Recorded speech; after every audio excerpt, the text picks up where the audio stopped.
Mili draugai, po daugiau nei 3 metų buvimo kartu, be melo, veidmainystės ir paslapčių, manau, jau turime teisę taip vadintis vienas kitą. Mili draugai, jau daugiau nei metus mes dirbame fondo sandėlyje, esančiame Sandėlių gatvė 56.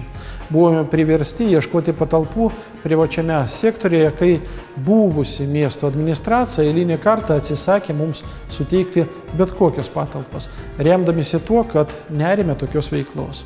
Su nauja valdžia požiūris į Veik fondą pasikeitė. Veik maisto projekto, maisto ruošimas ir dalinimas vargšams ir benamiams miestas dalinai remia jau 2 sezoną.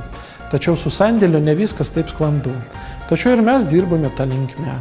Kol kas čia mūsų sandėlys.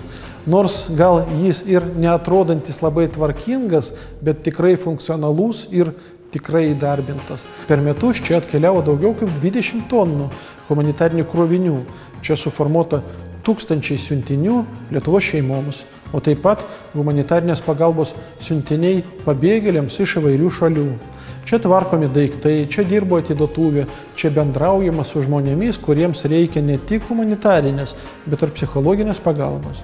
Stengiamės, kad už šių mėlynų sandėlio durų vyrautų ne šaltas apskaičiavimas, o humanizmas ir meilė žmogui. Buvo nuspręsta pratęsti patalpų nuomos sutartį 2 metams. Tai rimtas finansinis iššūkis Veik fondui, juk tai organizacija nevykdanti jokios prekybos. Įvertinus nuomos mokesčių, komunalinių paslaugų ir kitas išlaikymo išlaidos, sandėlis fondui vidutiniškai kainuoja 750 eurų per mėnesį. Šią sumą padauginus iš 24 mėnesių gaunamas labai didelis skaičius. Organizacija labai taupiai elgiasi su gaunamais pinigais ir perka tik tai, ko labiausiai reikia. Todėl mums pavyko šiek tiek sutaupyti, tačiau tai vis tiek didelis iššūkis.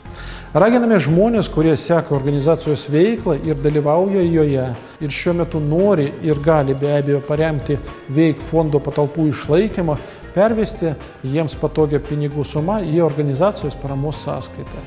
Taip pat mes ieškome organizacijos mecenatų, įmonių, kurie galėtų periodiškai remti fondo veiklą. Savo ruožtu Veik fondas visą paramos laikotarpį, jei įmonė to pageidaus, informuos gyventojus apie šių įmonių veiklą.